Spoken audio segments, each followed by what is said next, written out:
based at Facebook in London, and it's a great honor and privilege to be here today.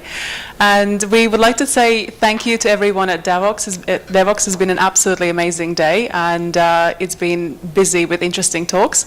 And we're looking forward to another interesting panel discussion, and this will be focused on women in technology.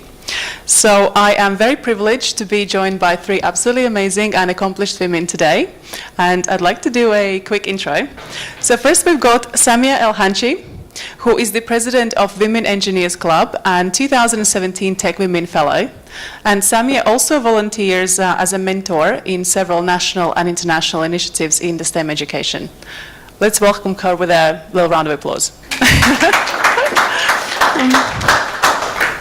And last but not least, we've got Faten Ghriss, and Faten is a talented software engineer and a tech entrepreneur. And Faten is also a co-founder of Young Tunisian Coder Academy that teaches kids to code. And she's also the leader of one of our largest developer circles communities globally in Tunis. And it's a community that teaches software developers coding skills at various levels of advancement. So we're looking for, round of applause for Faten. So we're looking forward to having a really interesting discussion on women in technology, and to me it's incredibly important to discuss this because getting more women in technology and sciences and engineering and math is important for a number of reasons. Not least because let's be honest, this is where the future is. This is where the innovation is. This is where the interesting opportunities are. And this is where the well-paid jobs are. So it's incredibly important to get women interested in this early on and help them achieve their full potential along the way. Now, before this panel, I did a little bit of research. And I came across a very interesting study conducted by PricewaterhouseCoopers. And the study was on women in technology. And interestingly, only 3% of the students that they surveyed, 3% of female students, mentioned that they would pursue a career in tech as their first choice. 3%, incredibly low. And some of the reasoning was very interesting to me. So some of the ladies mentioned that there simply isn't enough visibility of what careers in tech entail.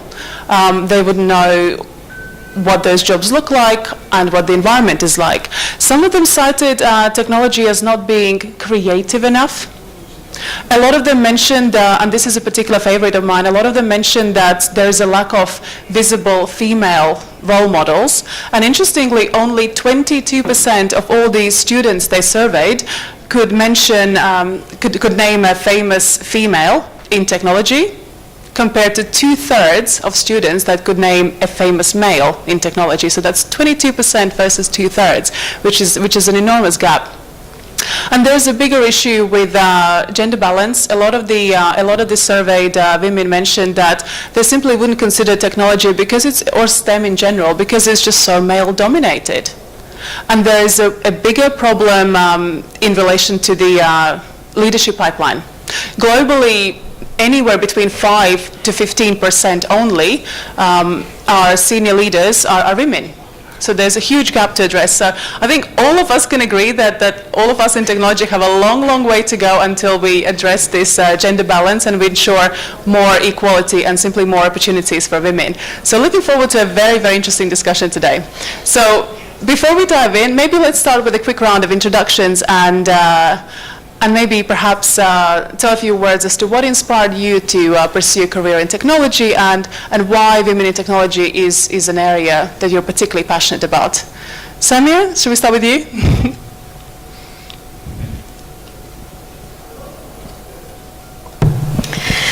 Hi, everybody. So, actually my passion for STEM education was something that was very natural, actually. Here in Morocco, the system of studies is very selective, and either you are good and then you go to STEM, and you are not good and you go to arts. So my ambition at the beginning was to follow the most challenging education, and it was STEM. This is one motivation of many girls it is not the STEM itself, but it is the challenge of being in one of the selective programs.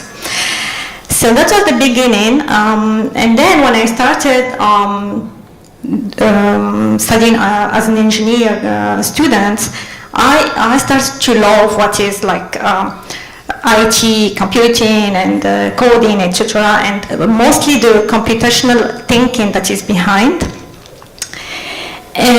But we had something that we always felt, that wherever you are good at programming, let's say, for example, and you will always have someone, male colleague or friend, he says, let me do the coding, and please you write the report and you do the presentation. I think something very relatable, yeah? So we were all the time a pair of male and female working on the same project, and you are doing the fancy part of it, and they're doing the real hard part of it. So I didn't let it go this way. I tried to, no, I wanted to compile my code, I wanted to do such things. But the same thing happens later on when I started my career. So at the beginning I had the dream job for any freshly graduate, working in one of the biggest industrial organizations as IT infrastructure engineer. I had to have some very hands-on experience at the same time as managing people, managing suppliers, managing projects. So it was the dream job. So I said, let's capitalize on this. And I want to know more. I want to develop myself more in the IT field. So I applied for a job in one of the companies that was known for being a very good school for software developers. And they provided at the time a full stack training to all new hires. So I said, this is my opportunity if I want to be the good IT engineer person. So I applied, I got the job. But guess what? It wasn't as a developer or any software engineer, it was as a technical account manager. Fancy name, no technical training, no hands-on experience. It was mainly customer portfolio management, which is great. For my career, it was something very, very interesting. So I had to do like marketing, sales, customer relationships, and I was taken away from the mainstream of the IT. So this is something that happens actually to many women in tech. Thanks. Hello everybody. First I want to thank you all for being here and being in Morocco in Devox. To start with my story, it's a bit love story, because I'm someone who is not IT engineer. In the beginning of my career, when I wanted to choose which diplomas I want to apply for, even before my career, I was fascinated by human being. My fascination of human being, I find it very complex. I find it a lot of emotions, psychology, energy, and all that stuff. And I found that people need to work let's say, a face of their personality and behaviors and all of that.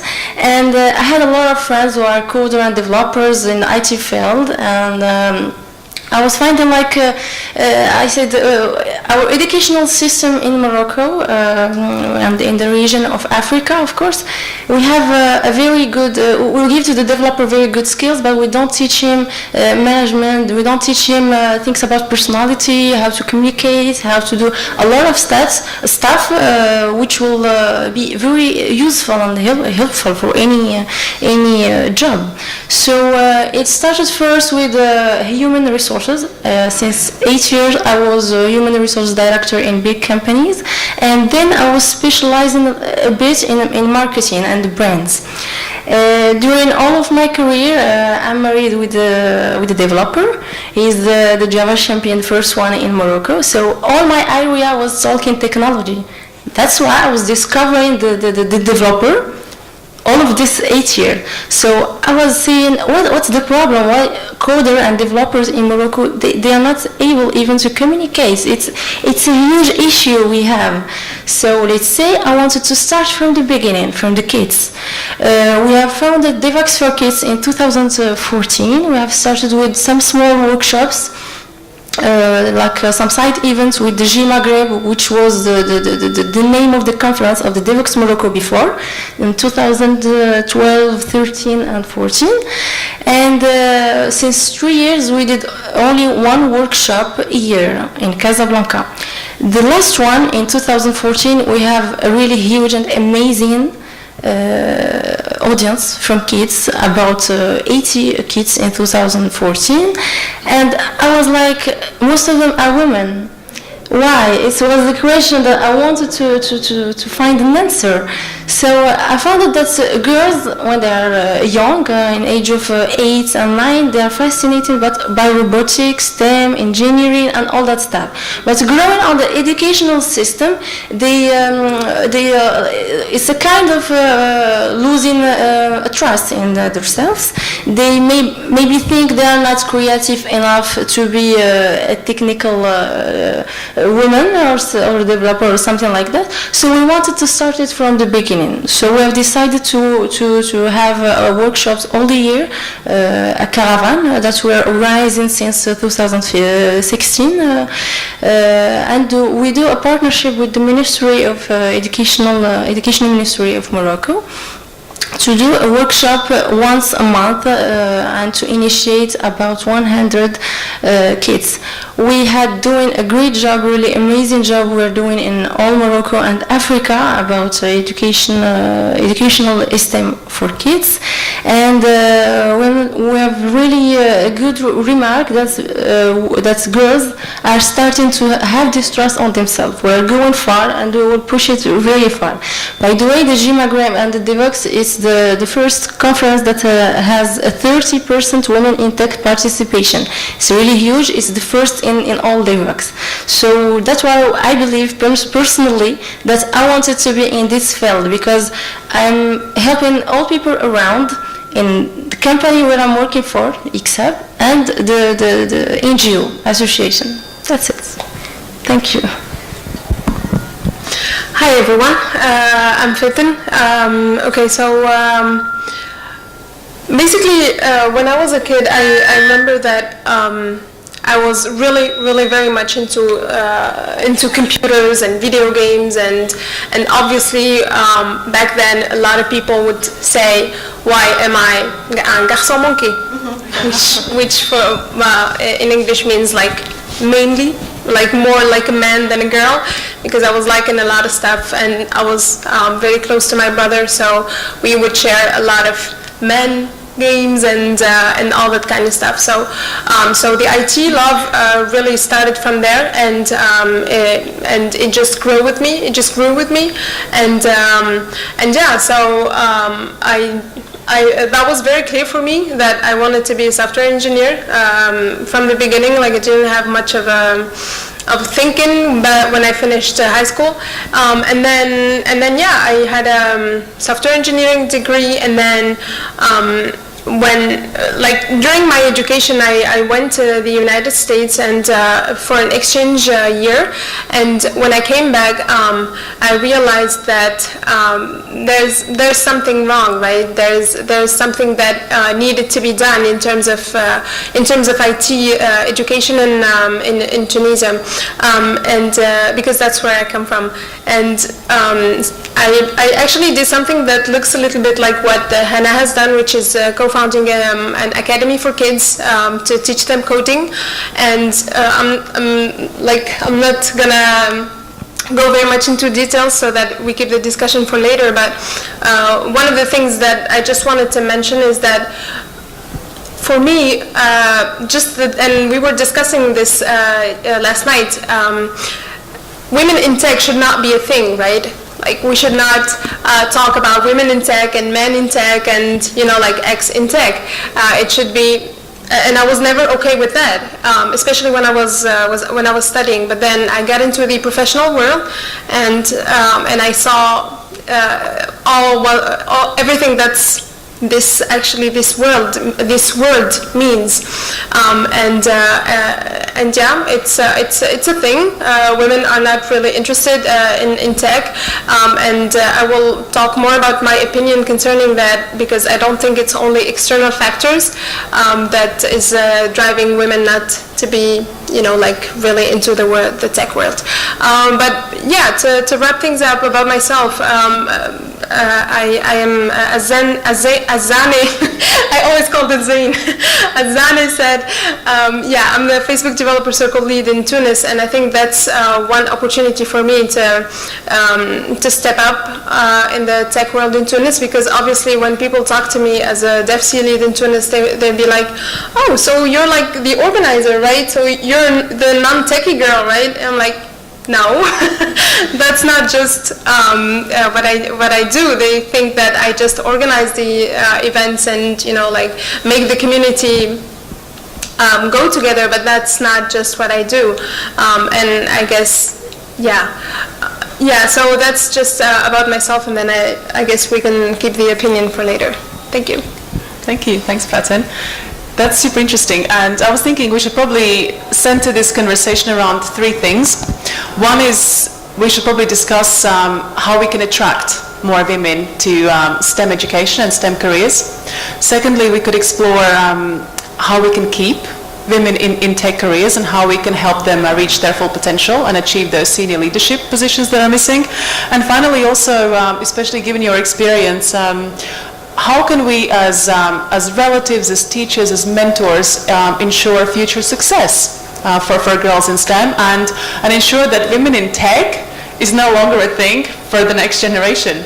So I guess with this in mind, my first question is about challenges. So earlier I mentioned some of the challenges mentioned in the research report, and how girls mentioned there aren't enough female role models, and tech is not creative enough, etc., etc. I wanted to get your perspective on this. Have you heard similar challenges, perhaps any others that were not voiced? What are some of the most common challenges you hear from women being reluctant to pursue STEM?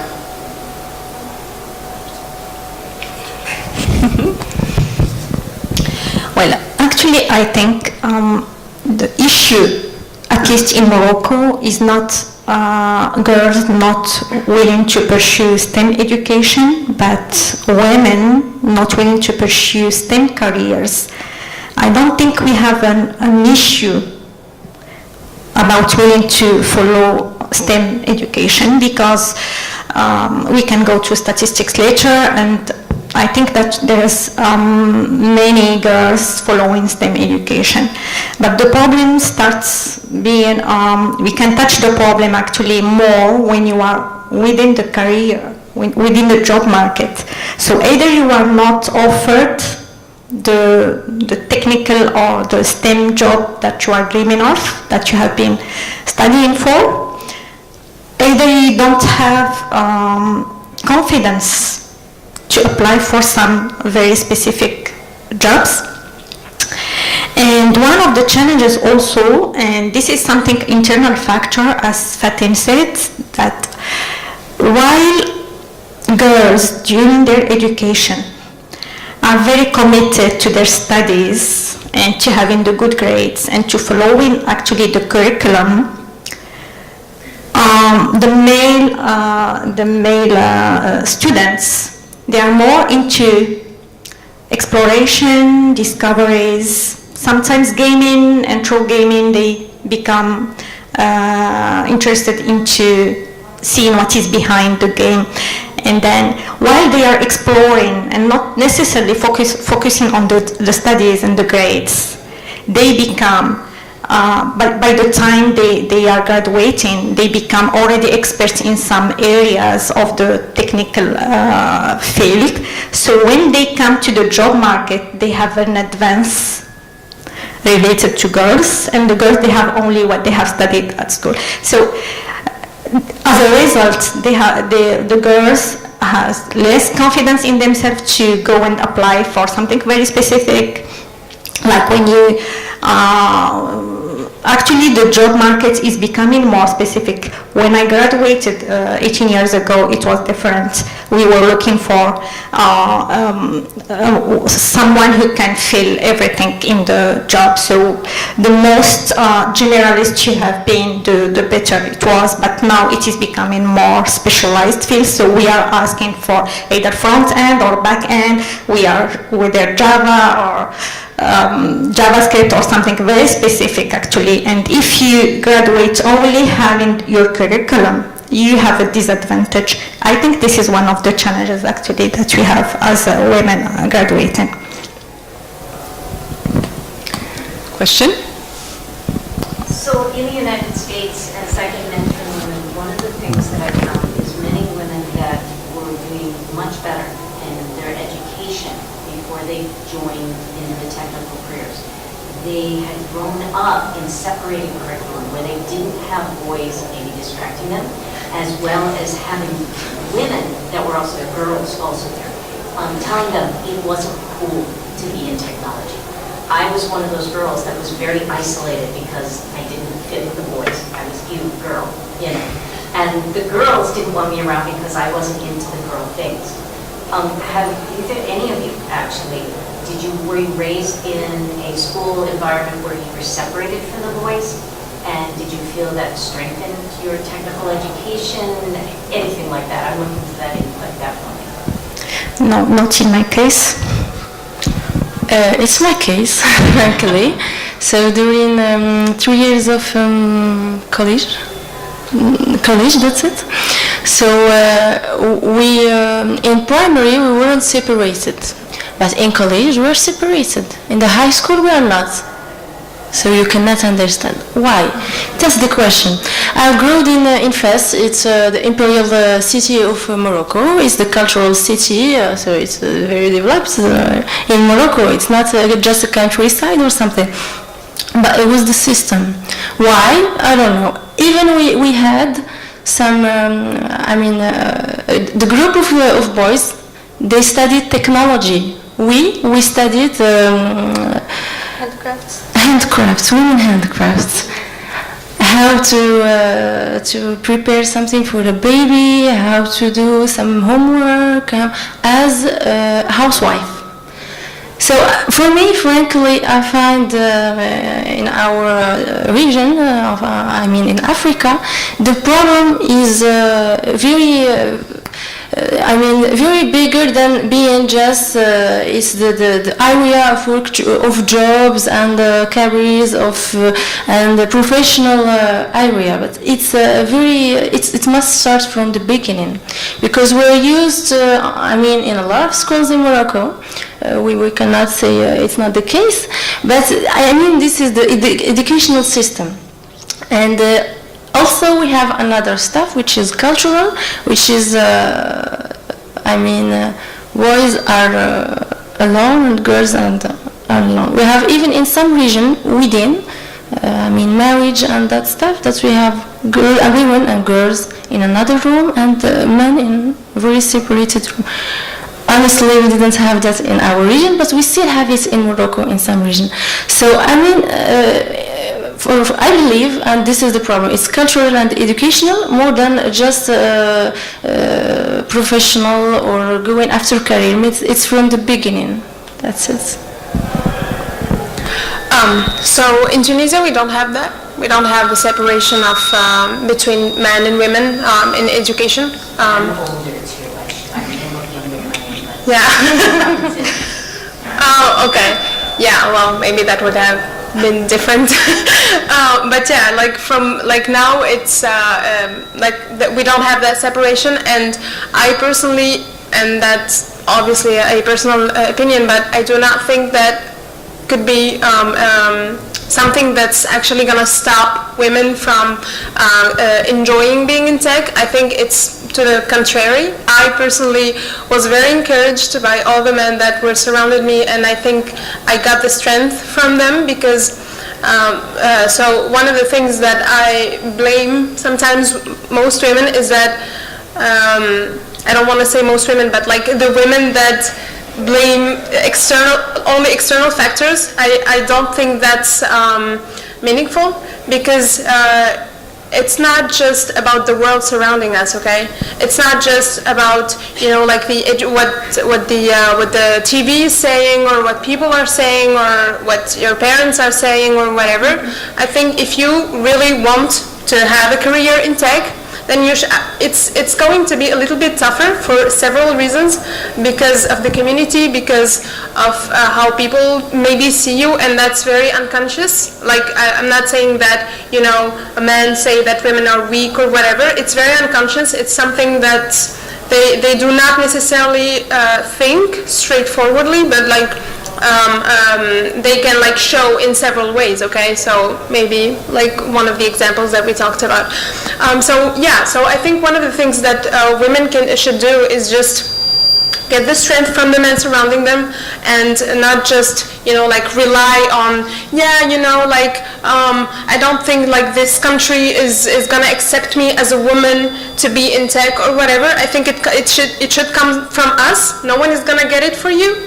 You should go and get it yourself. You should put all, because now opportunities are just everywhere, and if you just put all the you know, like the right parameters surrounding you, and forget about all the negativity around there, then there should be no reason for you not to shine as a woman in tech, or just as a software engineer, for example.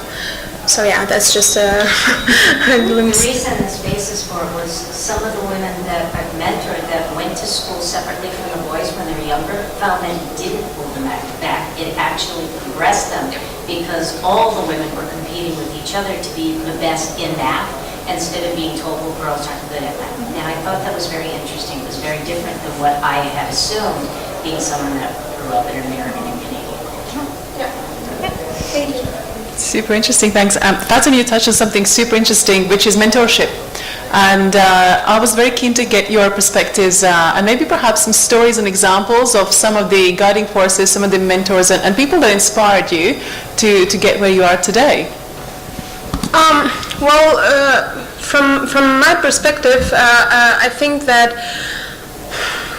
during education I was, you know, like just the girl who wanted to get good grades, and then that's it, right? Like I never really dived in very much into the tech world or something like that. I didn't like work on side projects or something like that, and that's something that I'm regretting at this point, like right now. It might be a community issue, it might be just something that I just did not take the time to do. But yeah, so in terms of mentorship and the strength that I feel like I had in the tech world is probably in my professional world. And like when I started working 2 years ago, it was simply like one of the project managers that I was working on, who's, you know, like a woman just like me. She just had like 2 more years of experience than me, and she was so good. She was so good. She was respected by everyone in the company. She was coding so well, and she was really smart. And I was like, come on, like there's no reason another woman cannot be like her, right? Like it just doesn't make any sense in my head to say that, you know, like because she's a woman she should, you know, like, and the only reason is that she's really working hard, and she's, you know, like putting aside all the negativity and all the what people say. So I think, yeah, to answer your question, she was simply my only mentor, and I never actually thought about that, you know, like now that you said it, and I was like, okay, who was actually my mentor? I think that was just her, because actually when I started working, that's when I saw this potential, you know, like gender gap, because like for example in the team that I work in, it's called integration, or now like technical infrastructure, and you know, like we take care of all the back end of the applications and everything, and I'm the only girl in the team, and we're like a team of like 10 people. No, more. That's 10 people in Tunis, but we have more in the States. So yeah, this is not okay, and yeah. So to answer your question, she was just my mentor, just by seeing how you know, like hard she was working, and I was like, okay, there is no reason I cannot be like her, and even much better than her, right? So yeah. Thank you. Hannah? For my case, as I already told you, my husband is in the field, So he was the first one. I never thought that I will be in IT field, frankly. So he was the first one and the last one till today, who is always my inspiration. First, I was working. I was me who was working with him to work on his communication and all that stuff. And first of all, when I've met him, I really gave him a challenge because I was so good in English, not like today, because today I'm really used to French speech than English ones. But he really had nothing to do with talking in English or public speaking or all of that stuff. And I was challenging him, really I was challenging him. And I was all the time like laughing and you don't understand, I'm watching this movie in English and all that stuff. And he just told me once, just give me 6 months. I will be better than you. And it really happened. I was really happy for that. He was in the beginning of his careers. He has only 2 years in his career, plus software engineer in École Mohammedia des ingénieurs of Rabat. So he always was my inspiration. By laser, and he was always pushing me and supporting me in technical and IT field, and I was doing the same. It was like an exchange for both of us. So that's it. In my case, actually, I don't have one mentor. I may have many mentors in different periods of my life. When I was student, I remember that I had some very good teachers that were not just teachers, people who give me advice on my orientation. I was going to do a great mistake when I was at my first orientation decision. So one of the teachers came to me and she talked to me. Everyone in the family was trying to tell me you are doing a mistake, and I was not listening, but she knew how to give me that piece of advice that actually worked.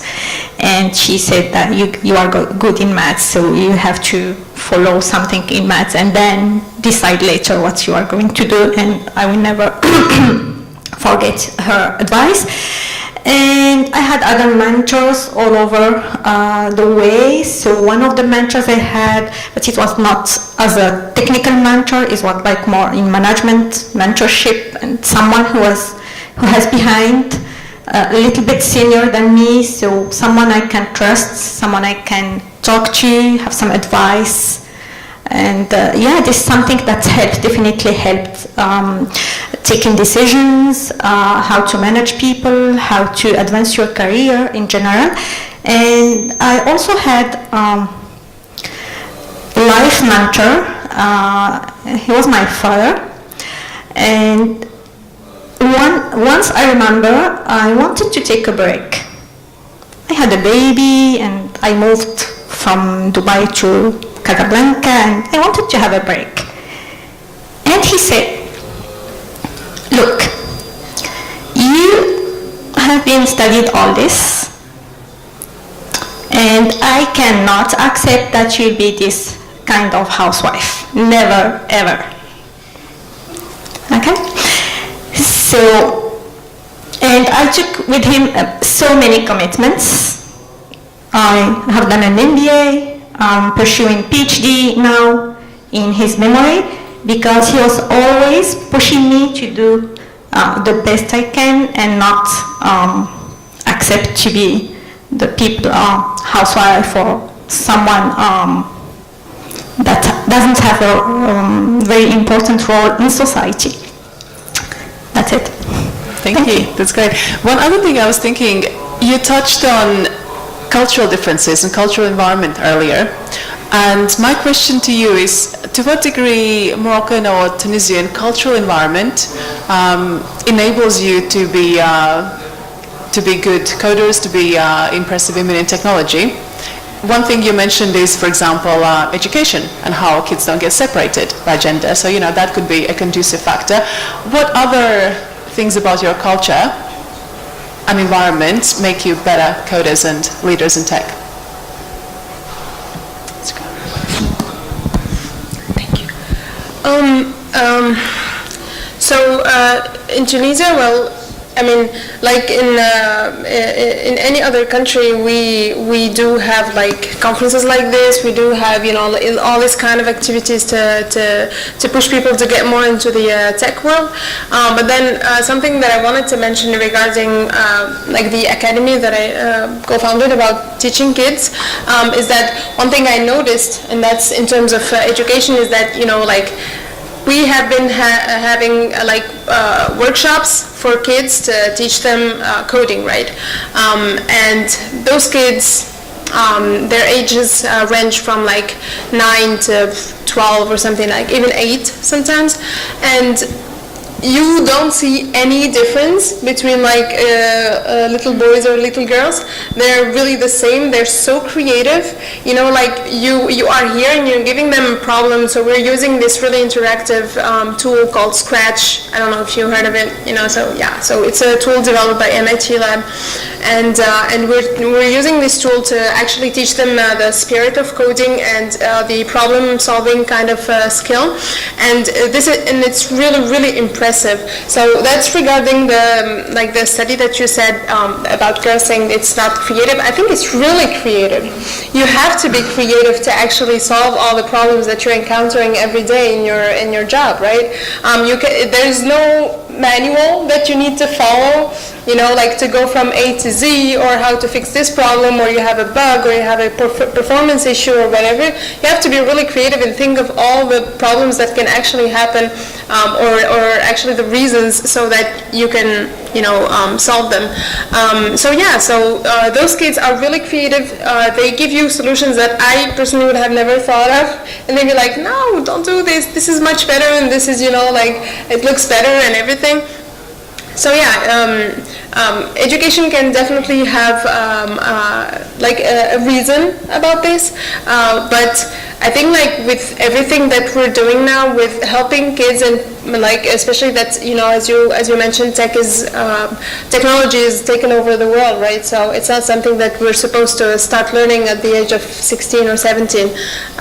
So that's why we're trying to incorporate this into the education at really an early age, in order to make people see what technology is about. Because like one of the things that I personally was thinking when I was a student is like, yeah, you know, technology is just about, you know, like learning how to write in Java code, or learning how to write in C or C++, and then it would be just like copy paste, right?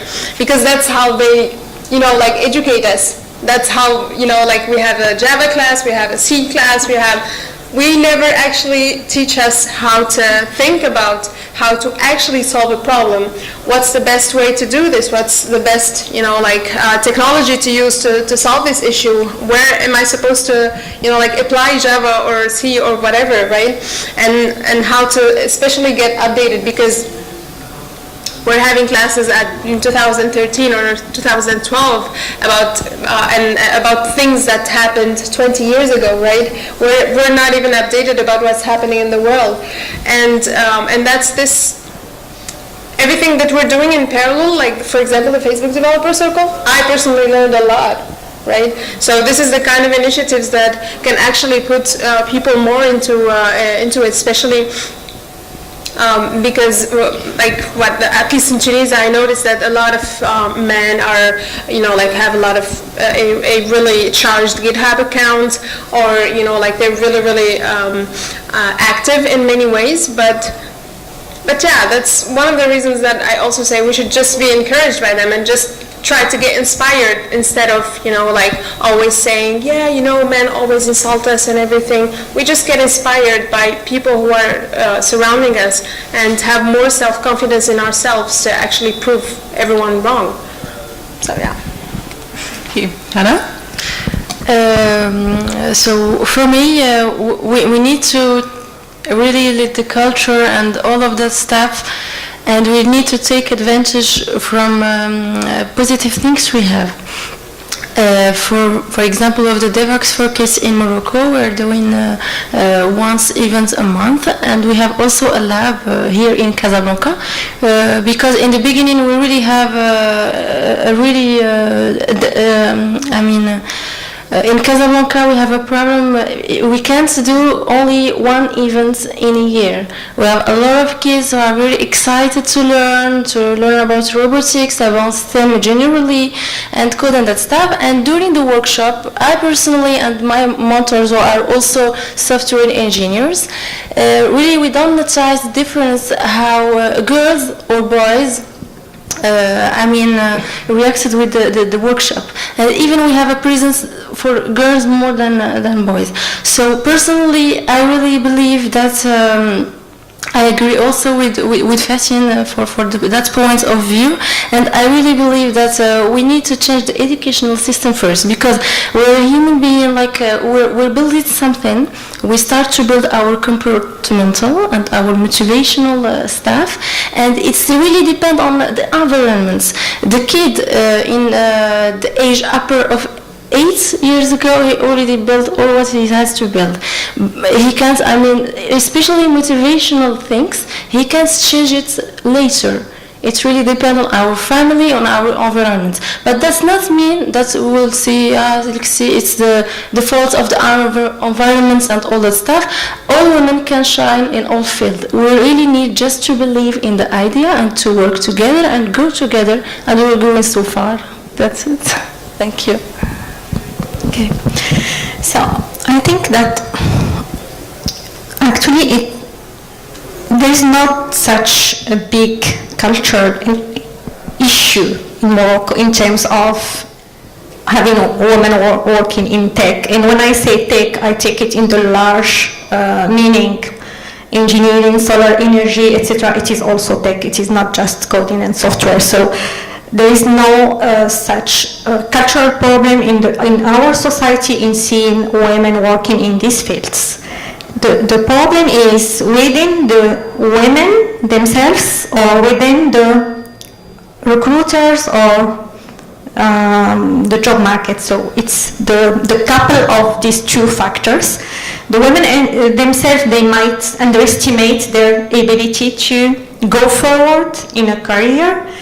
And the job market that might not consider their competencies as an equal basis as men. So we are talking about gender gap in pay, gender gap in career advancement, etc. For me, this is something I really feel, not in my case, but this is something I really can see when I can do major statistics and see around me, to see people that women that have started in tech, how far have they gone in their careers. There is not big success stories that we can share. In my surroundings, there are very brilliant women engineers that have really advanced their careers, but not necessarily as engineering. They are actually bankers, they are investment decision maker, they are ministers, but not in the technical field. So we don't have technical field success stories. We don't have Mark Zuckerberg's equivalent for women. So this is the kind of role models that we are lacking. We have so many successes in career in general, but not exactly as a technical. So we, for the other ladies, they don't show how far their tech competency will take them. So they just try to transfer to another field, start becoming marketing. I have many female engineers actually that are human resources managers at big companies. They are quality managers. They are, like myself, portfolio project management, customer experience. These are all very important fields in any company. But just to say that we are leaving a gap in the tech area. So for me, it's not just the culture. It's the whole situation, and it is not specific to Morocco. I have been in the US and I have participated in panels like this one, and with women from high-tech companies in Silicon Valley, and we are sharing exactly the same concerns. It is not something very specific to Morocco or very cultural. Thank you. You touched on workplace, and I think that's a very, very interesting area to explore in more detail. Again, the study suggested that globally only approximately 20% of the workforce in tech are females. So my question to you is, how can we make workplace more attractive for women in tech? How can we ensure that all these amazing engineers that enter companies, they don't drop off a couple of years later? Samia? It's a very tough question, actually. If we could answer this question, we couldn't have this panel today. Actually, what do we lack as a women in the work environment that prevents us from advancing our career in tech? Let's say that, there is some male domination, and this is something you cannot change unless we solve the issues. So, you see how tricky it is. It is male dominated, and when you go to some, there is some communities, like when you go to developers, they are a community.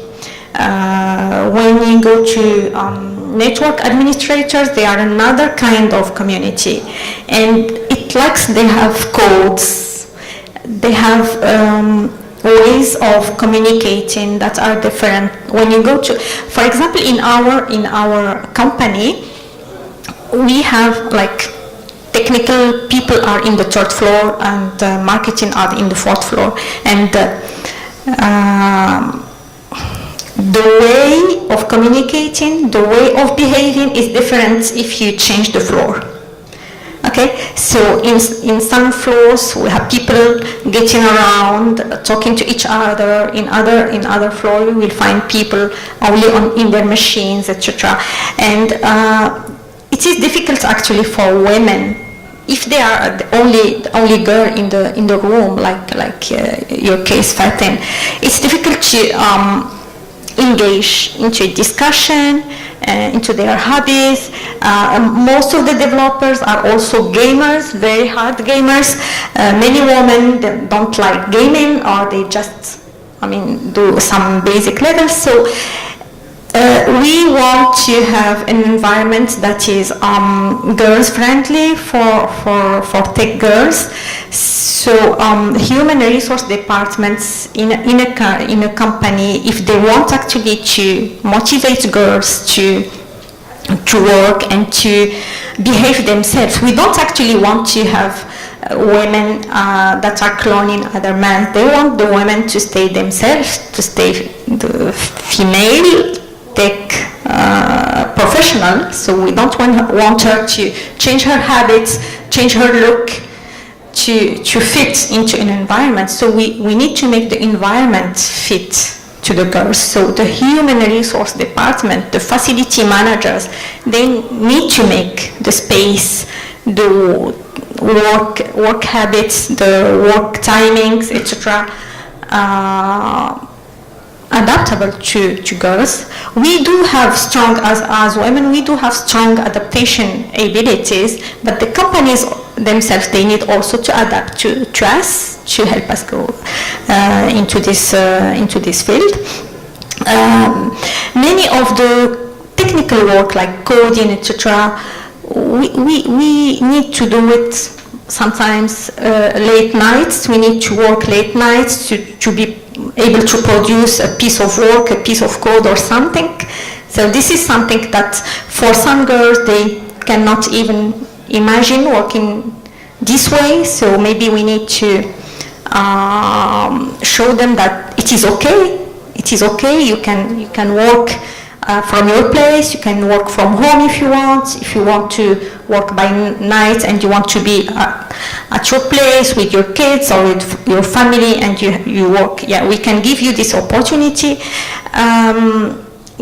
I think there are some advancements that we need to have as human resource managers to make women more okay to work in the tech field. Hanae? My points of view, I totally agree with you, Samia. As I'm working as a human resources manager in XHub, we're a small team of about 25 persons here in Casablanca and Tangier, and I really find it difficultly to recruit a talented woman, because I have tried, and I agree with you, I tried to mix them all in. We have two separated floors, and we're a company who respects the personal stuff before the professional stuff. We're like a company who even don't care about working hours on that stuff. Like this week we're really closed because we have the DevOps, but we're working for objective and motivational stuff of our team. We have one team building per month and all that stuff. I have music all the time, tea all the time, and we're trying to make the environment more favorable. But I really can't say that I'm not achieving to that point to find a girl who can come and stay and mix with all the men we have, like developers. Because we don't need the woman to change herself to fit on the environment. We're working to fit on the environment for both men and women, and we really find it a very hard challenge that we're working on, and that's it. Thank you. Okay, so I don't think that the workplace should be really adapting to women. I think it should be the women who should be adapting themselves. Okay. Really, I think that that also comes back to my previous point. I think that a lot of women are just whining. Maybe sometimes. Yeah, like what I mean is that I think all the efforts that that most of us are doing into, saying that, that company is not giving me extra days, or that company is not okay, or I don't want to be in a room filled with men and everything. I think all that time and effort can be just spent in improving ourselves and just trying to fit in, trying to get more self-confidence, because I think that's one of the points that, like, at least the women that I know, I can see that in them, is the fact that they lack of self-confidence. They feel like they are underestimated, and they simply shouldn't. I understand that a lot of things, like around their education, around, like the external environment has made them like that. And I also felt like that at a certain point. That's totally okay.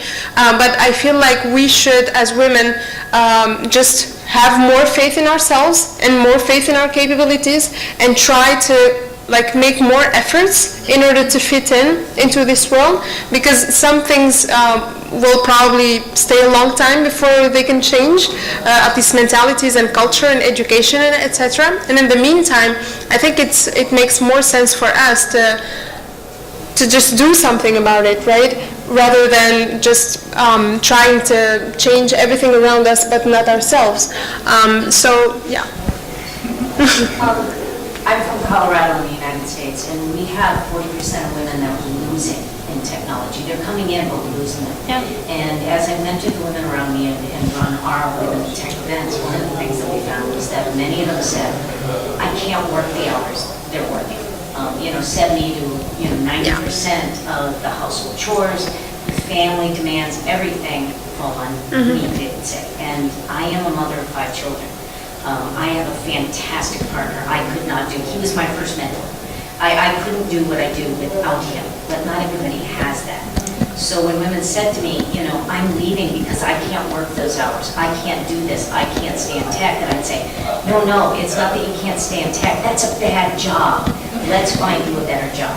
So that's my feeling. I do think that companies do have to change, because there are demands on us that sometimes didn't fall to my male peers, and I was one of those women where I was always the only woman. They would just be, oh, you want the girl. I was the girl.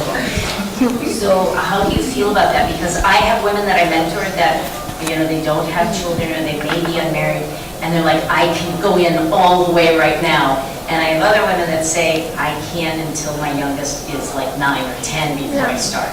Yeah, well, that's really an interesting point, and thanks for sharing that, because, like as Hanae and Samia said, it's true that it would be very easy or much easier for employees in general to have flexible hours, to have the possibility to work from home, etc., etc. So Men are better too. Yes, exactly. Because like where I work, at least for the since I started working, that's the way it is, right? So I can come in whenever I want. I can leave whenever I want. I can spend like in whatever time I want at the office, come into the weekend, whatever. It's my choice, as long as I, as you said, like do my objectives and like attend my meetings and everything. I can do that. Like yesterday, I was working here in Casablanca, and my office is in Tunis. So I think that's one very valid point, but I think it should be okay for like all employees, because I know that's the way like women's life is right now, right? Like with the kids and with the chores and with all of that, that's totally understandable. And that's another like issue that, or another situation that we can talk about at another perspective. But yeah, so to answer your question, I think that makes sense, but like for all employees, that should be the case. That's something that's going to help everyone. That's going to help employees enjoy more their workplace.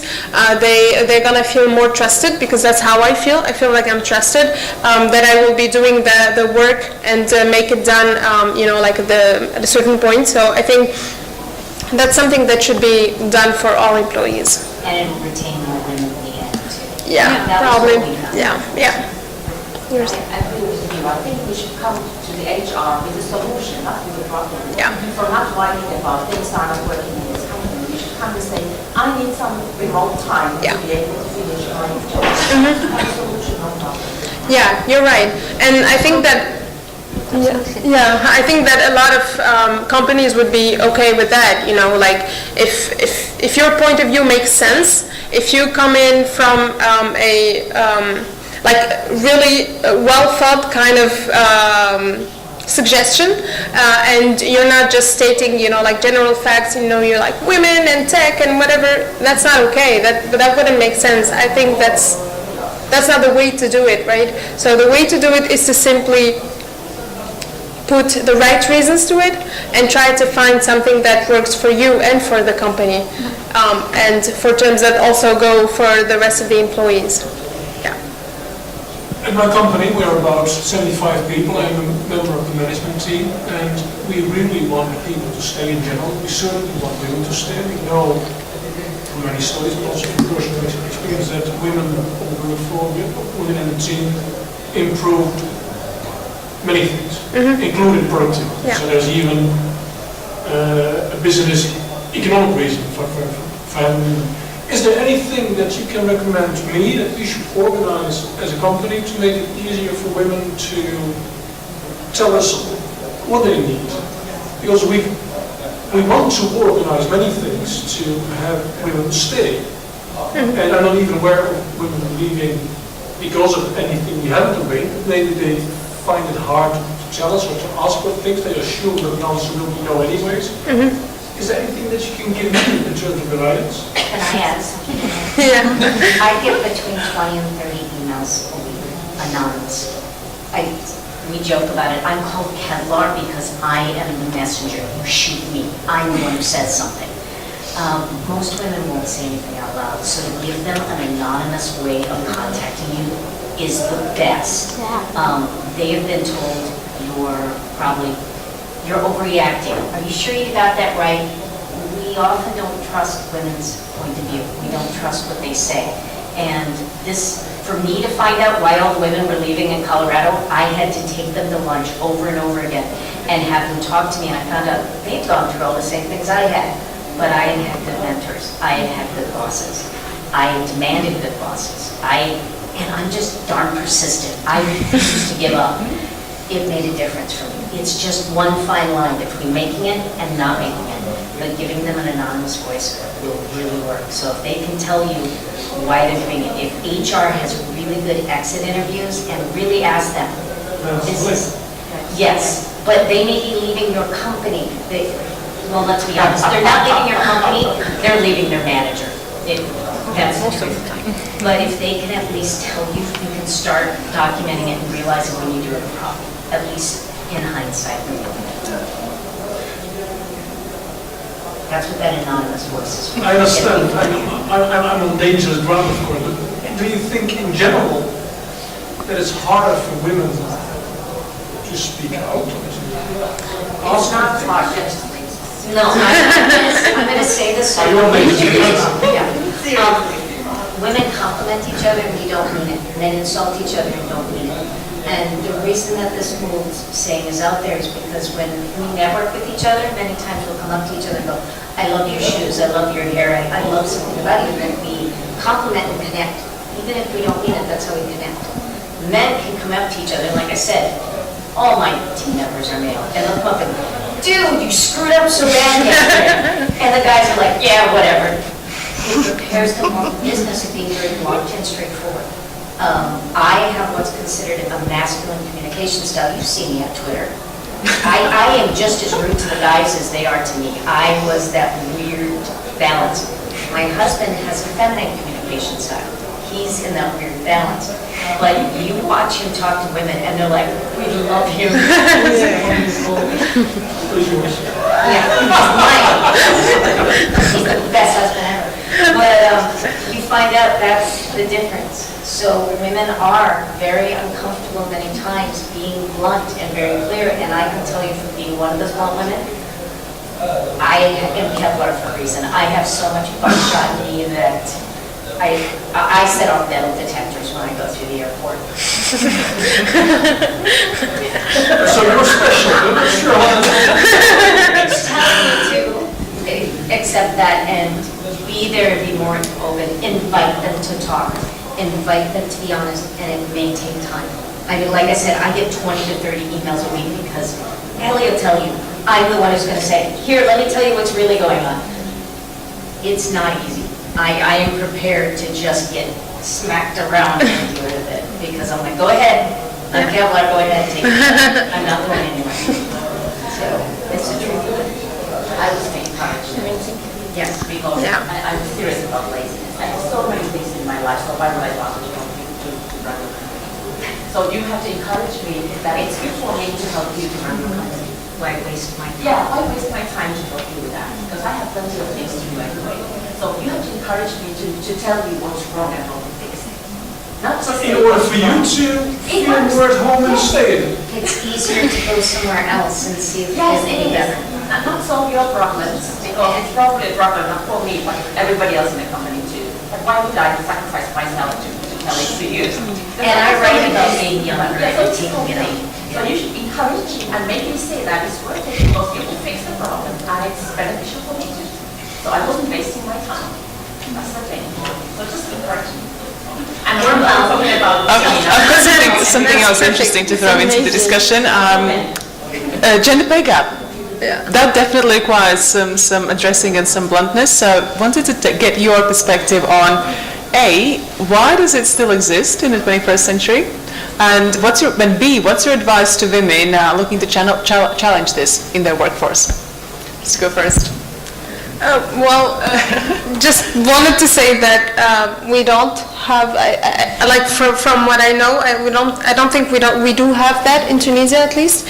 I mean, like for the same job, and that the man would, like get paid more than a woman. I don't think that exists at all. I mean, maybe like in general, like I think we discussed this a certain time, like maybe in general, if you look at like the general percentage of, like how much women are getting paid and how much men are getting paid, maybe that's the case, and that probably depends on what women are doing and what men are doing, right? But like for the same job, like for where I work, that's definitely not a thing. So they would propose a salary to you and you would negotiate, and then that's it, and that's the same. So I think I think that it still exists, the gender gap in the pay between women and men, not only in tech, but in general it exists. When you work for big organizations, you can feel this. Maybe in human size companies, maybe this is something that doesn't exist, but in larger companies, larger corporates, this is something that exists actually. Why does it exist now? One of the reasons, I'm not aware of all the reasons why it exists. One of the reasons is that we women, we don't ask for salaries, we don't ask for rises in salaries, we don't negotiate, we are shy of putting ourselves front and talking about our qualities, talking about our achievements. In general, women, we don't talk about our achievements. So myself, I had this experience. I have never asked for anything, nor a salary, nor a promotion, nothing. All the advancements I got in my salary was someone asking for it for me, and it was fine for me till now. But recently I have been listening to speakers from Twitter, LinkedIn, Facebook, etc. And the one thing I recorded from all these meetings is that, one, you need to do your self-branding because no one else will do it for you. So this is an area of improvement for me and for other women. And the second thing is to have a mentor in the company to talk positively about you when you are not around, because most of the decisions that involve your career, they are done when you are not around the table. So you need to have someone around the table to speak up for you. So I think this is one of the reasons why we don't have equal salaries and equal promotions and equal everything. And what's your advice to women looking to challenge this? To train themselves on negotiation, to develop their self-reputation in the company, so to say and say again and say again what you have done, what you have achieved, and if you are an expert on something, say you are the expert on these things, create a reputation for yourself, and then go and negotiate for yourself. So this is a piece of advice I took. I will try to develop it for me, and I hope every woman will try to train themselves on this. It applies to many men as well. Of course, but actually what happens, at least in my surrounding, is that you can find sometimes some men with moderate achievements, not that extraordinary achievements, and they rise up to very important levels in the company. Whether you have been looking at this position and you say, I don't know this field, I am not the expert on this field, so I will not even apply for this position. And there is someone with lower profile than you that goes and applies and gets the job. And that will usually be a man. Usually.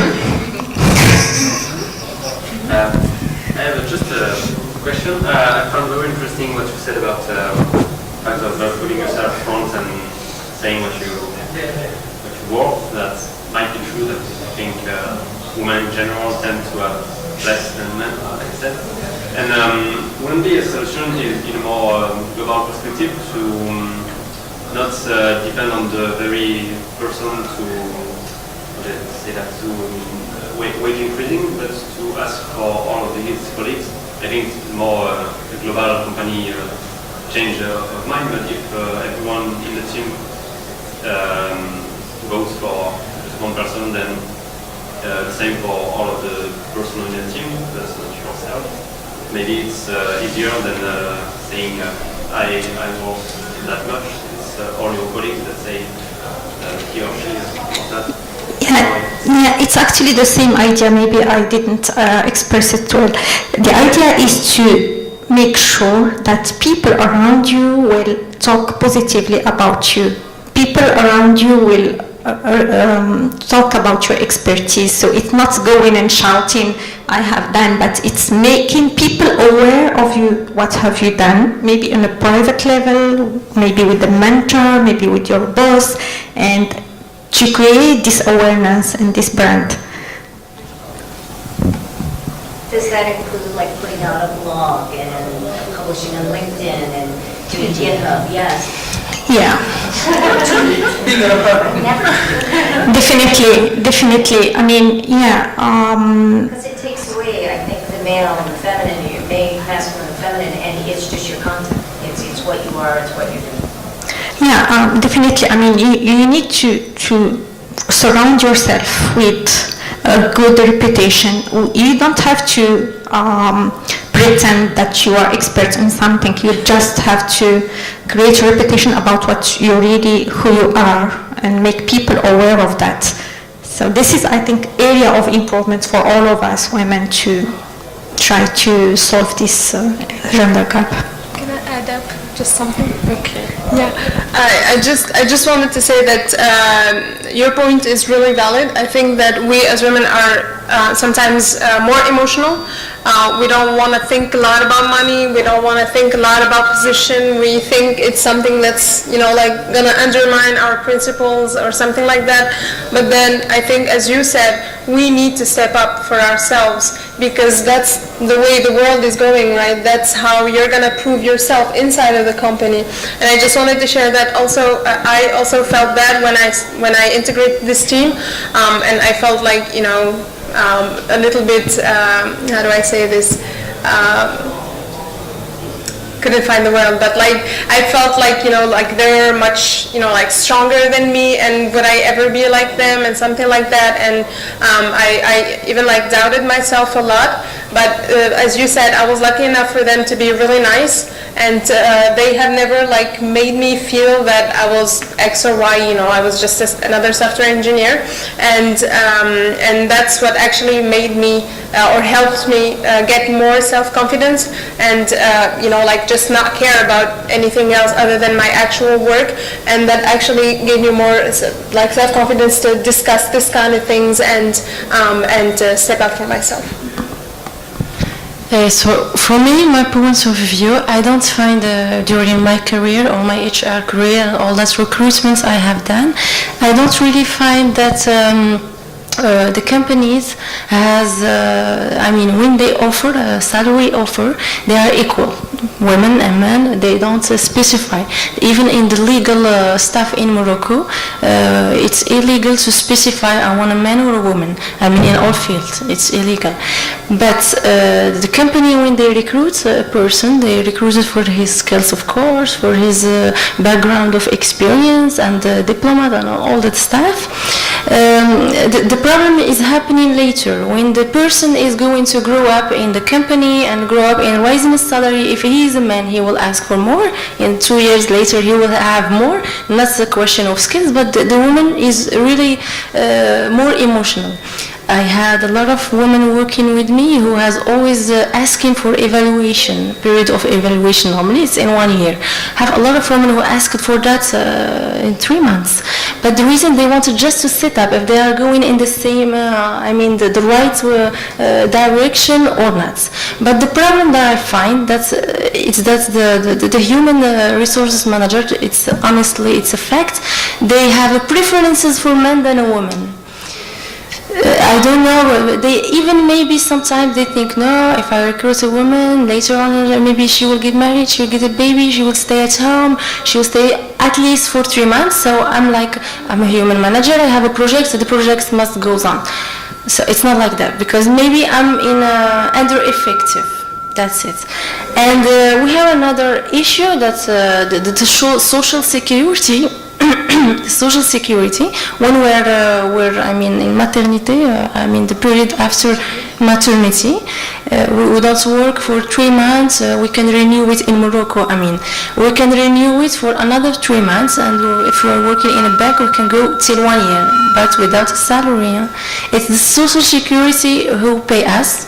Only, I will talk euros, 600 euros. It's not enough at all in a month. Even you have a salary that's very high, you will only have this. Maybe you have a bills and invoice to pay, you have a lot of stuff to pay. So that's always an issue that we maybe have to fix. But I say we will stay positive, and we women, we have a really good quality, maybe more than men. When we set an objective, we're really going on force, and we're going to fix it, because it's a real challenge. It's a challenge for us before being for others. Thank you. So you're talking about pay gap and everything. One of the things that I share with the women that I mentor, but I usually don't like write it out loud. I switched jobs about every 2 years, because once I got 40, I knew to catch up with my male peers in salary, because I kind of stayed back raising my kids, is I would switch every 2 years, because I would end up getting like, shall we say, Oracle would get like maybe 1.9% raise, or I could get up to 7% depending on the company, or I could go somewhere else and get 20, and suddenly I went skyrocketed, over my male peers. It does work for a lot of women, that switching positions every period of time and going into new challenges would raise the career, or raise your salary quite high. But I like my job, I don't change. Even they pay me double, I still don't change.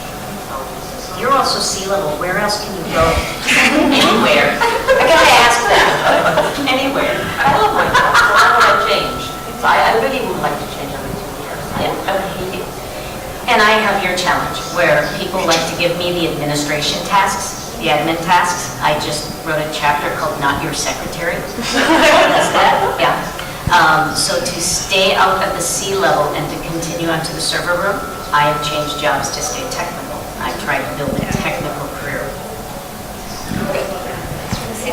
Good piece of advice, actually, because sometimes you have trade-offs in your career, like you have a very good job and then it is not technical, and then it depends whether you want to be the technical expert or do you want to just advance your career. And many of us, let's talk about role models, since we don't see, people don't see that as a technical expert. It is not something, actually now maybe it will start changing, but till now, even for men, being the technical expert in the room or being the IT guy who has the very specific knowledge of a piece of code or of machine of something, it doesn't make you any recognition, any salary rise, any promotion. It can give you only some kind of, I'm talking about examples I'm seeing here in Morocco, it can give you some work stability, like if you are the one that we cannot replace, then you will stay there and we will make everything to keep you there, but there will be no recognition, no success stories. And because of this, people, they don't like to follow this model. They prefer to go and become a manager, a project manager, and then a manager, and then senior director or something. And that's how people get away from the technical field. And I'm talking about men and women. And this is why in our countries, here in Africa, in North Africa, that people don't go further in developing their expertise, and even if they do, they will go abroad too, because their expertise will be recognized outside of the country, so they will go work for high-tech companies and not in the country, because you cannot go further if you are only the technical expert. I did, but I write my own position. The last 2 jobs I had, I wrote in there, I must stay technical.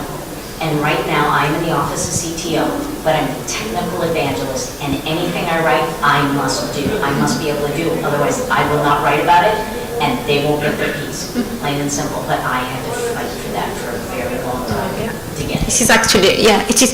You need to have this as an objective, and you need to fight for it. And for example, as I told my story at the beginning, it was an objective, but I didn't fought for it because, yeah, it was also fun to have to manage a portfolio of customers and then to do project management and product and innovation and processes and quality and customer experience and everything. But now I'm also interested, like Hanae and Faten, in the new generations and how to make this new generation close the gap that we have in our generation. Make them love, not just follow the STEM because you are the one with good grades, or you do the engineering school because it is just the best school in the country. No, you do it because you love it, because it is a hobby, and then when you will go to the job market, you will fight to stay in it. And then you will probably create the software, create the technologies that our countries need for their development. Whether actually we are just consumers of technologies or exporters of competencies. This is what we do. So either we train people to go and work outside, or we just import technologies. So you've all trained girls in technology at some point. Did you find the challenge where you were coming up, and I saw this many times, where the girl was in the team and handed paper to take the notes? They weren't given the keyboard, and I would have to ask them, do you really want to take notes again? No, throw him back the notepad. You get to type this time. Finding their voice was really important. Have you had that challenge? No, actually I had another challenge which is different, which is actually the girls, when they get interested into technology, they are very brilliant and very smart. And they are also I don't know how to say it in English, but they have their heads on their body. I don't know. Head on shoulders, which means they are on the task, trying to do the task, and they are patient and they want to get to the results. When you work with little boys, mostly gamers, and they are very quick using the technology, but they don't have the time to sit and to think and do the computational thinking required for coding, for example, or for solving a puzzle or something. So you have a challenge with those people to make them think, and maybe I will ask them to note something just to reverse the situation. You see what I mean? That's what we said. I don't know if you want to share something. One of the things that, other than the academy that I talked about, is I was part of Technovation, which is, I was a mentor at Technovation, which is a competition for girls for teenagers, girls, to create an app. And then participate into a challenge, and then if you're winning in the regional, then you get to go to San Francisco for the final region, for the final competition. And that was one of the most amazing experiences I have ever had. I have done this last year, and I had 5 girls. They were a real team. They were working so hard. I didn't even have to, really go after them. So what did you do this week? What did you do this? So every week we just meet and see their advancement. And that was just amazing how much things they do. And even because as a mentor, I'm not supposed to tell them exactly what they're supposed to do, but just give them headlines. This is where we're going. What do you want to do? This and this and that. And they would be just discovering everything themselves. And that was also another experience for me to see that in this kind of independent environment, just in a competition, they chose to actually participate in a competition. No one told them to actually go and participate or do this or that. There were 5 girls, they chose to do this, and they were perfect. We were the second team out of 25, and like the first team was already experienced, and it was like our first experience. So for me, it was like really a really good achievement, like especially for them, you know. So yeah, what I'm going with this is that if we just give them like put them in an environment where there's no like external, you know, like saying, or where they're not forced to do this kind of things like at school, where we actually force them to go through this class and go through this class, and let them like unleash their creativity, then magic is actually going to happen, right? So there's a lot of potential that these girls are able to do or have. So we just need to be there someday and sometimes, and just, you know, like try to give them the guidelines that they might need. Oracle Education Foundation, this was where I wrote this curriculum for, and it was mixed teams, and they thought, well, maybe we should put all the girls together. And I said, honestly, if they decide to go tech, it's not going to be all girls together. They will need to understand this. So let's see if we can help them find their voices. And one girl that I was talking about that I asked you, do you want to take the notes? She was the one with the winning idea. She was the one who had all the project built out. And by the end of the project, she was leading the team. But at first, she was very hesitant. She raised her hand. You know, she didn't want to ask questions without being called on and everything. It took a little while. Yeah.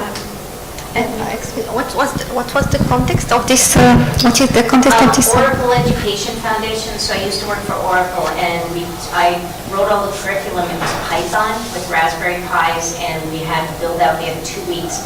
So if you're not familiar, Oracle is building a campus right there at headquarters, and these were the students at D-Tech High School that we brought in. There were 24 of them, 16s that had that I had to build this out, and that was one of the teams, the one that I ended up with kind of mentoring. As you said, can't interfere, but there was a certain point, like, do you want to take notes? No, throw it back at him.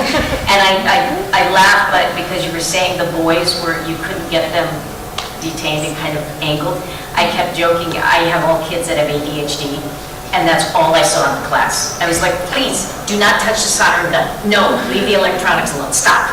You know, it's like I was ready to tie their hands together. Yeah. No. One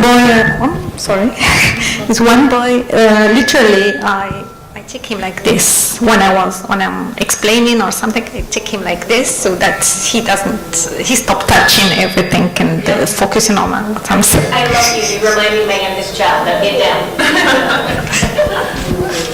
I guess my question for you is, what's your specific advice to relatives, parents, teachers, mentors to help girls pursue their ambitions in tech?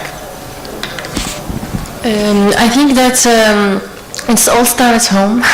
So parents, they first need to believe in that. They need to support their kids and pushing them to especially technology field, because it's the future. The digital area is the future in all our countries. So they need to believe in that, and they need to really focus on a follow-up and continuous follow-up with their children.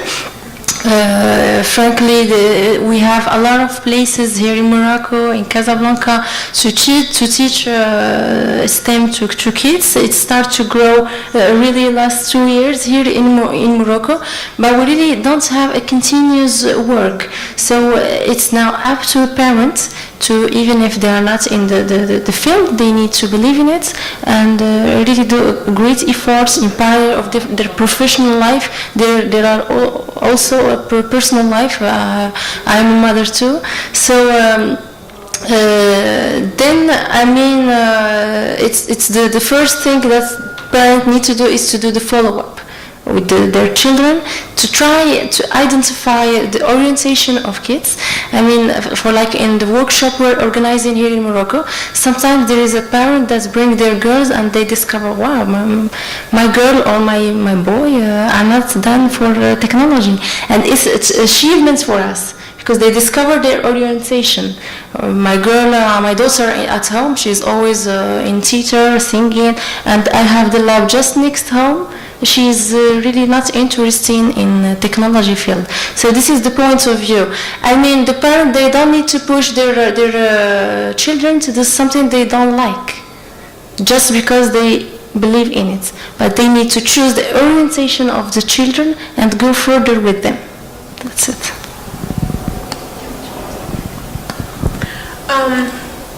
So from my perspective, I think that if we're talking about helping girls go more into tech, I think it's, and of course in terms of parenting, I think it needs to start even like on another perspective, which is the general gender gap, which is like what you do, how you behave with your girl and how you behave with your boy, right? And the fact that like your boy is, like, at least I talk from what I know, like at least in Tunisia, in many families, and I would say even in most families, like the boy would be like more spoiled, we trust him more, like he's the guy, he's gonna be okay, and the girl is so fragile and we are so scared and everything. And I have been lucky enough to have parents that they knew how to trust me, and that actually gave me strength, I have to say, to do all the stuff that people did not think I could do, and because I knew that I had their trust and I had their encouragement, I didn't really care about anything else, right? So in terms of parenting, I think that it needs to start that, at least in terms of trust and in terms of support, we should be giving the same to the girls and to the boys. It should not be like more housework for you and more stuff for you and everything, and you can like sleep in until 11 a.m. or 12 p.m. and then everything's okay, right? So I think it would start from this, and then in terms of education, I think like the whole system needs to be, like re-seen, at least in Tunisia.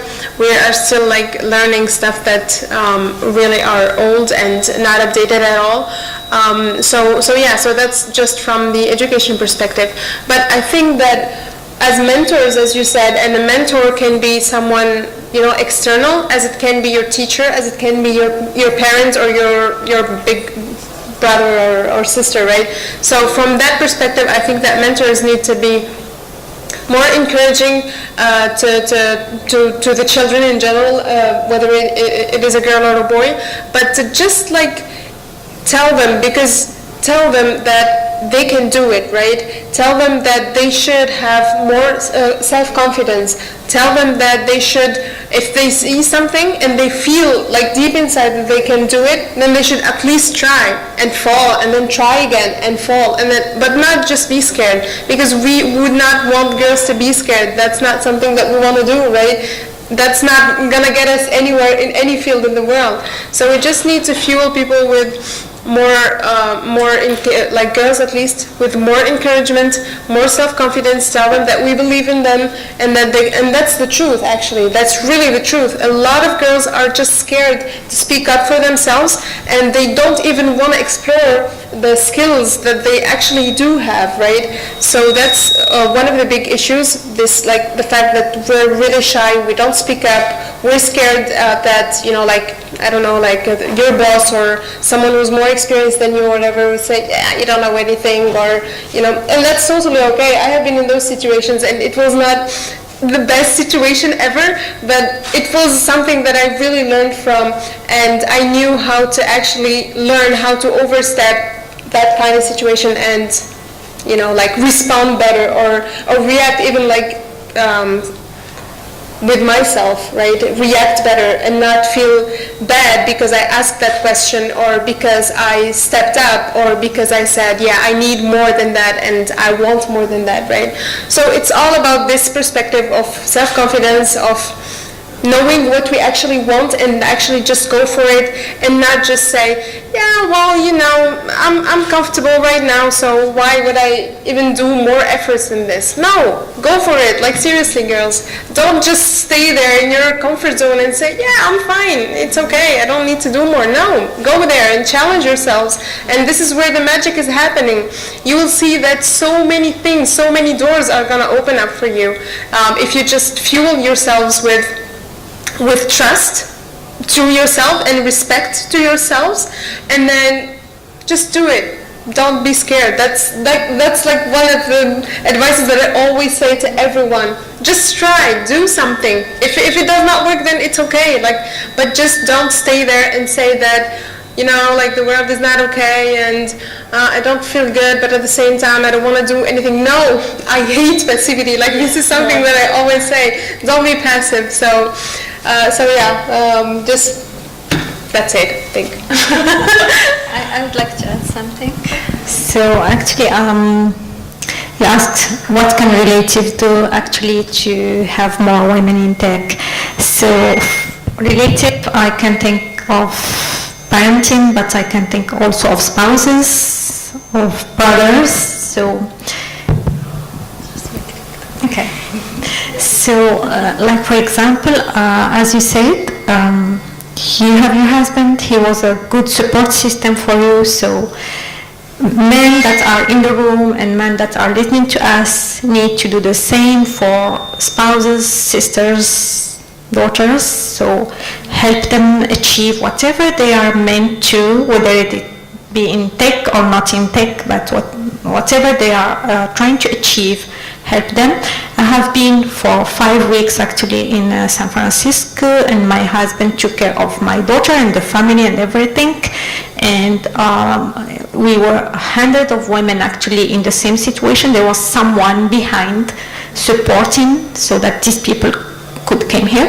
One of them confessed to me that she had to face a very difficult situation in her family to be able to come, and it wasn't easy for her. So for the other one, we are lucky to have someone to support us. So this is something that people can get aware of to support their daughters, their spouses, their sisters, to do whatever it takes for them to achieve their objective. This is one thing. For the parenting, yeah, my daughter, she's a teenager actually, and she's not into tech, and it is okay for me. I don't want to be pushy, but like for instance, she's into reading and she likes Harry Potter like every teenager. Okay, so I bought her a book, The Science Behind Harry Potter, and she loved it. So see what your children is liking, what kind of activities he wants to play with, and make a link with STEM, make a link with what make sense of what he is or she is learning at school. Why are we learning this math? Why are we learning this physics and these equations and everything? We need to make sense of them in real life. And the other thing that I can say is avoid stereotypes.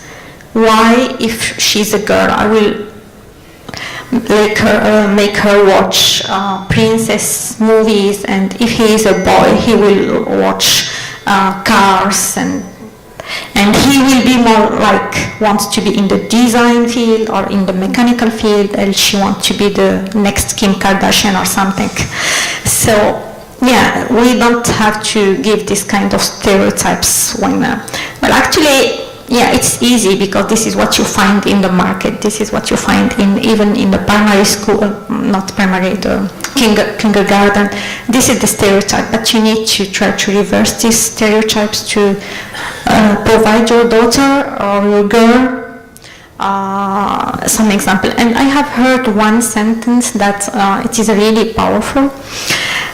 He said, you cannot be what you cannot see. So make her see something, a model or a movie or something with the kind of role models you want her to be. Thank you. Hannah? I guess to round up the discussion, the last question, what's your one final piece of advice for women looking to pursue their ambitions and dreams in tech? Faten? I guess it's much more advice. Yeah, I think I already wrapped it up. And one thing maybe that I would add is that it will never be perfect, right? It will never feel okay. It will never feel like yeah, this is the point that I wanted to get to my whole life, right? Like, I go through a lot of bad moments sometimes when you like just question yourselves and doubt yourself, and am I really a good DevC lead? Am I really, like technical enough to do this? Now, like after just a year from starting working, I am the main developer in the project that I work in, and that was a really big challenge for me. It was just 1 year of experience, and we're working on a technology that's not open source, and there's not a big community in it, so a lot of thinking needs to be done in order to solve problems and everything. So, but that's how I learn, right? That's how I got more self-confidence, especially if people are surrounding you, are supporting you. So just accept challenges that come in, and always look forward to them.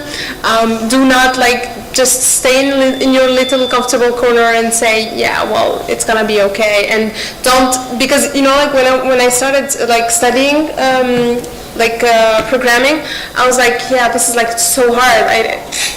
Why am I even doing this, right? It seemed to me like I'm just wanting to bang my head to the wall because I couldn't find a solution to a problem. I'm like, why am I even doing this? Let me just find something that's much easier for me, right? And then I was actually going to that direction, and then an opportunity picked me up, right? So that was my graduation project, and I was faced with something that I had no idea about, and you had people that encouraged you, and I actually could do it, because that's how it always feels when you start something that's new for you, but then it doesn't mean that you can't do it. So yeah, so challenges actually build you up, so yeah. One more. You talked about how you took on a challenge that wasn't there, you had opportunities. We talk about mentoring very much. Are you also saying that you had sponsorship as well? Because all my mentors also sponsored me.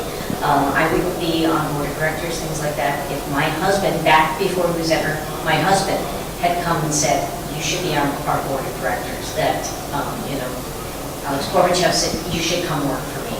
Things like that is extremely crucial, sponsorship. Yeah. So when you say sponsorship, you mean actually get you opportunities. One of the things that they found women were missing that men weren't is that many times men would network with other men and say, you know what, you should write on that book for me. Oh, okay. We talk about women kind of hesitant. Yeah. I'm only 110% qualified. Yeah, that's true. I mean, for this example, it was not the case. It was really an opportunity that came up to me, and I was like, yeah, this is really hard and everything. But then, I actually remember in the first interview, the guy was like, okay, so this is our team, and we do this in backend and everything, and we actually code. I'm like, coding? Nah, I don't want to do that. I want to do more configuration and just really simple stuff. And I didn't say simple stuff, but I was like, yeah, I'm the tough girl who just want to do configuration stuff and not get much into the details. I was like, are you sure you don't want to do this? I'm like, yeah, I don't want to do this. And then on the second interview, there was this other guy from the same team, and he just got into the details with me. And I'm like, okay, let me just go and dive in with him. And I actually liked it. He was giving me some exercises and some quizzes, and I'm like, okay, why not? Let me just try this out. And I did, and I loved it. It was one of the best decisions I had, because I had another internship back at the time, which is more of what I was expecting, and I had to choose between both, but then I chose the toughest one. And I was really lucky to, but then one other maybe opportunity that I had that looks more like what you described is for example, when Zach came up to me and he was like, okay, I know everything that you have been doing in your life, and you have been in this and that and everything. Do you want to be a DevC lead for 2? And it's like, really? I don't know. Yeah, I don't know what DevC actually means. Back in the day, it was a small startup, a new product, and I actually really enjoyed that experience so much and enjoyed building it up. So yeah, that's one of the opportunities that actually also participated in giving me more self-confidence, probably. For my case, as I'm not developer, so I can't tell you my experiences in development and coding. But I think we have a quality of persisting, we women. So we have no right to say that if no man can shine better than us or something like that. We all can shine. We women can shine. We're very brilliant. We're very intelligent. So I asked you to join this table, though, this Yeah. to me as a sponsorship. Yeah, exactly.